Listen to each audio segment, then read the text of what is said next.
வேதத்தில் மார்க் 15:16 கூறுவதைப் போல, நீங்கள் உலகமெங்கும் போய் சர்வ சிருஷ்டிக்கும் சுவிசேஷத்தை பிரசங்கியுங்கள் என்ற வசனத்திற்கு ஏற்ப 1987 ஆண்டு திரு விக்டர் மற்றும் திருமதி கிருபா விக்டர் ஆகியோர் ஆண்டவருடைய அழைப்பிற்கு செவி சாய்த்து திருநெல்வேலியின் மையப்பகுதியில் தெய்வ திட்டத்தின்படி தங்கள் அர்ப்பணிப்புள்ள ஊழியத்தை தொடங்கினார்கள்.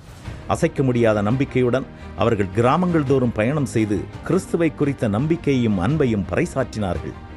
உலகெங்கிலும் உள்ள மனுக்குலத்தை இவர்களுடைய ஆடியோ மற்றும் வீடியோ இசைத்தட்டுகள் எழுச்சியூட்டியது. இதன் மூலம் இவர்களினுடைய இறைப்பணி விரைவில் எல்லைகளை கடந்து சென்றது.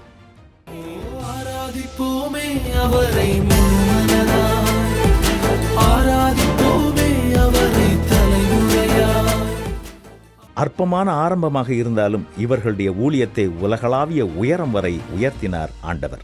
பல்வேறு தளங்களில் நற்செய்தி மற்றும் சிலுவையை குறித்த செய்தியையும் அதனால் வரும் மீட்பையும் பகிர இந்த ஆடியோ மற்றும் வீடியோ ஒலி நாடாக்களை பயன்படுத்தினார்கள். உலகம் முழுவதும் நற்செய்தியை தொடர்ந்து பரப்பிக்கொண்டே இருக்கிறார்கள் இந்த தம்பதியினர்.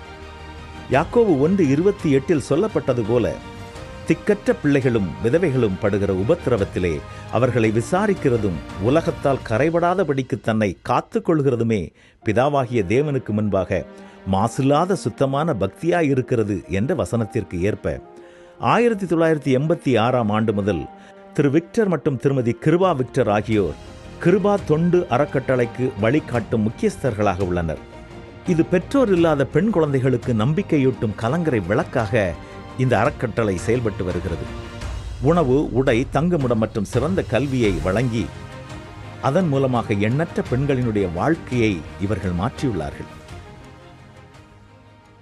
இன்று எங்கள் குடும்பத்திற்கு புதிய வரவாக வந்திருக்கின்ற அருமையான பெண்ணை நாங்கள் வரவேற்கிறோம். அவள் பெயர் ஏஞ்சல். ஏஞ்சலினுடைய பயணம் சொல்லவண்ணா துயரத்திலிருந்து ஆனந்த மீட்புக்கு அழைக்கப்பட்ட அழைப்பை காட்டுகிறது. 16 வயதில் இப்போது ஏஞ்சல் என்று அழைக்கப்படும் ரம்யா கிருஷ்ணன் கற்பனை செய்ய முடியாத வலியை தாங்க வேண்டியதாயிருந்தது. ஒரு இரவு அவள் ஒரு பயங்கரமான காட்சியை பார்க்க வேண்டியதிருந்தது. அவளது கண் முன்பாக அவளுடைய உலகம் இருண்டது. அவளுடைய தாய் அவருடைய கணவரால் இந்த சிறு பெண்ணின் முன்பாக கொலை செய்யப்பட்டார். இவளை மறந்து தன்னுடைய வாழ்வை தேடி சுய விருப்பத்தில் சென்று விட்டார். ஏஞ்சல் தனியாக நிற்கதியாகி யாரும் இல்லாமல் கண்ணீர் மல்க நின்றாள். அவளுடைய மாமாவின் குடும்பம் இவளை ஏற்றுக்கொண்டது. ஆனால் எந்த ஆறுதலையும் கொடுக்கவில்லை. மேலும் அவள் படிப்பை கைவிட வேண்டிய கட்டாயம் ஏற்பட்டது. ஆனால் கிருபா அறக்கட்டளை அவளுடைய வாழ்க்கை ஒரு புதிய திருப்பத்தை எடுத்தது. நாங்கள் அவளை தழுவி அவளுக்கு ஏஞ்சல் என்ற புதிய பெயரை சூட்டி அழகு பார்த்தோம். ஆம், அவள் தூய்மையான மற்றும் மென்மையான ஆவியுடன் பிரகாசிக்கிறாள். பிஷப் செல்வின் சமுதாய கல்லூரியில் நர்சிங் டிப்ளமோவில் சேர்ந்துள்ள அவர் இப்பொழுது ஒளிமயமான எதிர்காலத்தை நோக்கி பயணப்பட்டுக் கொண்டிருக்கிறார்.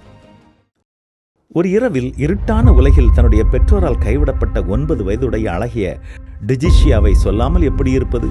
தனிமையில் விடப்பட்ட அவள் அதிகாரிகளால் எங்களிடம் கொண்டு வரப்பட்டாள். அவளுடைய எதிர்காலம் கேள்விக்குறியாயிருந்தது. ஆனால் இது ஏதோ தற்செயலானது அல்ல, இது விதி என்று நாங்கள் நம்புகிறோம்.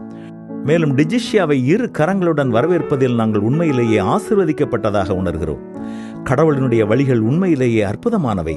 அவருடைய திட்டங்கள் நம்பிக்கையினாலும் அன்பினாலும் நிறைந்தவை.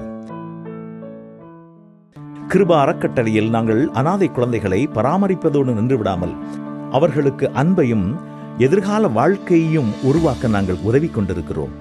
பெற்றோர் இல்லாத இளம் குழந்தையாக கிருபா அறக்கட்டளையிலே சேர்ந்த கலையரசி இப்பொழுது ஒரு திறமையான செவிலியர். நேரம் சரியாக வந்ததும் திரு விக்டரும் திருமதி கிருபா விக்டரும் அவளை திருமண வாழ்விற்கு வழிநடத்தினார்கள். ஒரு புதிய அத்தியாயத்தின் தொடக்கமாக இந்த திருமண வாழ்வு அமைந்தது. இன்று கலையரசி மகிழ்ச்சியுடன் திருமணமாகி ஒரு காலத்தில் தான் கனவு கண்ட வாழ்க்கையை அழகாக வாழ்ந்து கொண்டிருக்கிறார். அவர்களின் பயணத்தின் ஒவ்வொரு அடியிலும் திரு விக்டர் மற்றும் திருமதி கிருபா விக்டர் ஆகியோர் கடவுளின் அழைப்பிற்கு உண்மையுள்ள காரியதரிசிகளாக இருந்துள்ளனர்.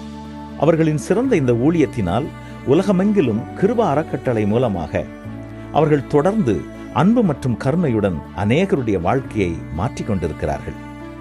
இந்த சவால் நிறைந்த வெற்றிகள் மூலம் மனிதர்களின் மறுவாழ்விற்கு வித்திட்டு நம்பிக்கை, அன்பு மற்றும் இறை இயேசுவின் உயரிய நோக்கத்திற்கான ஆழ்ந்த அர்ப்பணிப்பு ஆகியவற்றால் இதனை சாத்தியப்படுத்தி காட்டியுள்ளனர். இந்த அறக்கட்டளையின் மூலமாக இவர்கள் இந்த ஒன்றும் அறியாத திக்கற்ற குழந்தைகளின் வாழ்க்கையை மட்டும் மாற்றவில்லை, அவர்கள் அன்பின் பாரம்பரியத்தை வடிவமைக்கிறார்கள். இது வரும் தலைமுறைகளுக்கு எதிரொலிக்கும் மிகப்பெரிய செய்தியாகும்.